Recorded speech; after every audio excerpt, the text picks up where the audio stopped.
جو audio leak کی جاتی ہیں، فون ٹیپ کیے جاتے ہیں، گھروں میں ڈیوائسز لگائی جاتی ہیں، اور یہ جو سلسلہ شروع سے چلتا آ رہا ہے، لوگوں کو بلیک میل کیا جاتا ہے، پھر وہی آڈیو جو ہیں وہ لیک کر چینلز کو دے دی جاتی ہیں، اور پھر جو ہے ایف آئی اے نوٹس بھیجتا ہے جناب کہ آپ آ جائیں اور اس کا جواب دیں۔ تو بیسیکلی اس چیز کو چیلنج کیا تھا کہ یہ بنیادی انسانی حقوق کی جو خلاف ورزی ہے اس کو روکا جائے، کہ کون سی ایسی ایجنسی، کون سا ایسا ادارہ، کس لاء کے تحت یہ ریکارڈنگ کی جاتی ہے اور کس لاء کے تحت اس ریکارڈنگ کو پھر ریلیز کیا جاتا ہے، سورس آف انفارمیشن کیا ہے، کس نے یہ ریکارڈ کیا، کیسے اس کو چلایا، اور کیسے یہ خفیہ طور پر رکھی جاتی ہے، اور اس کے اوپر کیا میکنزم ہے۔ تو یہ ساری چیزیں اسلام آباد ہائی کورٹ کے سامنے رکھی۔ اٹارنی جنرل صاحب کی طرف سے آج ہم نے دیکھا کہ کوئی ویلڈ جو ہے ریزن یا کوئی مناسب آنسر نہیں آیا، اور اس کے اوپر انہوں نے کچھ ٹائم مانگا ہے کہ ہم باقاعدہ طور پر پوچھیں گے اور اس کے اوپر رپورٹ یا اپنا جو بھی کمنٹس ہیں وہ جمع کروائیں گے۔ عدالت نے بڑا واضح کہا کہ آپ پرائم منسٹر آفس سے یا کیبنٹ سے اس کے اوپر باقاعدہ طور پر جو ہے وہ ڈسکس کریں، اور اس کے اوپر ایک باقاعدہ فریم ورک ہونا چاہیے۔ یہ کوئی طریقہ نہیں ہے کہ آپ ایک پرائم منسٹر جو ہے اس کے آفس کی آڈیو لیک کرتے ہیں، ریکارڈ کرتے ہیں،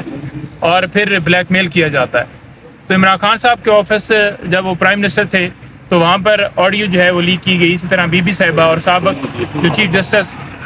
ان کے آگے خاندان اور سارے لوگوں کی وہ لیک کی گئی، نجم ثاقب کی لیک کی گئی۔ تو یہ سارا سلسلہ جو ہے نا اس کو بند کرنا چاہیے۔ تو یہ آج کیس تھا۔ باقی عمران خان صاحب کی جو بیل ہے جو خارج ہوئی ہے سائفر کیس کے اندر، اس کو سپریم کورٹ میں چیلنج کیا جا رہا ہے، اور ہم جو ہے وہ استدعا کریں گے سپریم کورٹ سے کہ as a matter of right یہ بیل ہونی چاہیے۔ پہلے بھی کوئی جواز نہیں تھا نیچے ٹرائل کورٹ میں یا ہائی کورٹ میں، بغیر کسی ریزن کے ہم نے آرڈرز کے اندر کوئی ایسی چیز نہیں دیکھی جس میں عمران خان صاحب کے اوپر کوئی جرم جو ہے وہ بن رہا ہو، جس کی وجہ سے، جس ریزن کی وجہ سے عمران خان صاحب کی جو بیل ہے وہ خارج کی گئی۔ وہ کیسز کے اندر مصروف ہے، لیکن الیکشن کمیشن جو ہے وہ الیکشن کی ڈیٹ دے رہا ہے، تو آپ کمپین کریں گے یا پھر عدالتوں کے اندر جو مقدمات ہیں ان کا سامنا کریں گے؟ دیکھیں بات یہ ہے کہ جتنے کیسز بوگس بنائے گئے ہیں، لائرز جو ہیں ان کا بالکل بہترین طریقے سے دفاع کر رہے ہیں۔ ابھی بھی سلمان صفدر صاحب اس بیل والے معاملے کو اوپر لے کر جائیں گے، کویشمنٹ میں آئی تھنک خوسا صاحب ہوں گے، اور اس کے ساتھ ساتھ سلمان اکرم راجہ صاحب بھی اسی سائفر کیس کے اندر ہیں، اور بھی دیگر وکلا انگیج ہوئے ہیں۔ تو انشاءاللہ یہ لیگل جنگ ہے ہماری، اور انشاءاللہ جاری رہے گی، لیکن کیونکہ سب کو پتہ ہے کہ یہ پولیٹیکل کیسز بنائے گئے ہیں، جھوٹے کیسز ہیں، کوئی کیس کے اندر جان نہیں، کوئی ایسا کیس نہیں ہے جس میں کوئی ایسی چیز ہو۔ لہٰذا جو الیکشن کی بات ہے، الیکشن کی حوالے سے باقاعدہ طور پر جو پارٹی ہے وہ اپنا کام جاری رکھے ہوئے ہے، اور اس کے اوپر اپنے امیدوار وہ دیں گے، اور دوسرے نمبر پر جو لائرز کو ٹکٹ ملیں گے وہ ڈیفینیٹلی اپنے حلقوں سے الیکشن لڑیں گے اور پوری کمپین بھی کریں گے۔ اب دیکھتے ہیں کہ کس کس کو ٹکٹ ملتا ہے، کون کون اپلائی کرتا ہے، یہ ساری چیزیں میٹر کریں گی۔ جیل میں ملاقات آپ خود ٹکٹ کے لیے اپلائی کریں گے؟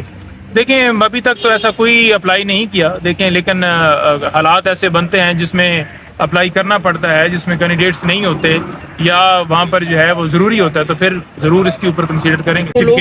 اصل میں یہ ریکارڈنگ کرتے ہیں، اس کے بعد پھر اس کو لیک بھی کرتے ہیں، یہ ملک کے اندر کے لوگ یا باہر کے لوگ ہیں؟ دیکھیں باہر سے آ کر تو کوئی ریکارڈنگ نہیں کرتا نا۔ آپ کے پرائم منسٹر آفس کے اندر پی ٹی اے نے آ کے جواب دینا ہے کہ وہ کس طرح سے آ کر ریکارڈ کی جاتی ہے اور کون کرتا ہے ریکارڈ، اور پھر آگے کیسے بھجوائی جاتی ہیں، کیسے اس کو سیکرٹ کیا جاتا ہے۔ تو یہ بیسیکلی تو یہاں سے ہی ساری چیزیں ہو رہی ہیں، یہ پاکستان کے اندر سے، پاکستان سے باہر سے تو نہیں ہو رہی۔ باہر سے آ کر یہ بتائیے گا کہ نواز شریف صاحب جو ہے منصیرہ میں جلسہ کرنے کے لیے جا رہے ہیں، تو پی ٹی آئی کب نکل رہی ہے؟ دیکھیں پی ٹی آئی تو ہمیشہ نکلی ہے، اور ہمیشہ جلسوں کے لیے انہوں نے بڑھ چڑھ کر حصہ لینے کے لیے اور درخواستیں بھی دی ہیں۔ 100 سے زیادہ درخواستیں پی ٹی آئی نے دی ہیں۔ کرک میں باقاعدہ طور پر گولیاں چلائی گئیں، گولیاں کرک کے اندر چلائی گئی ہیں، مردان اور سوات کے اندر، حجرے کے اندر، یعنی کہ لوگوں نے اپنے گھر کے اندر اگر بیٹھے کیا تو ان کو بھی اٹھایا گیا۔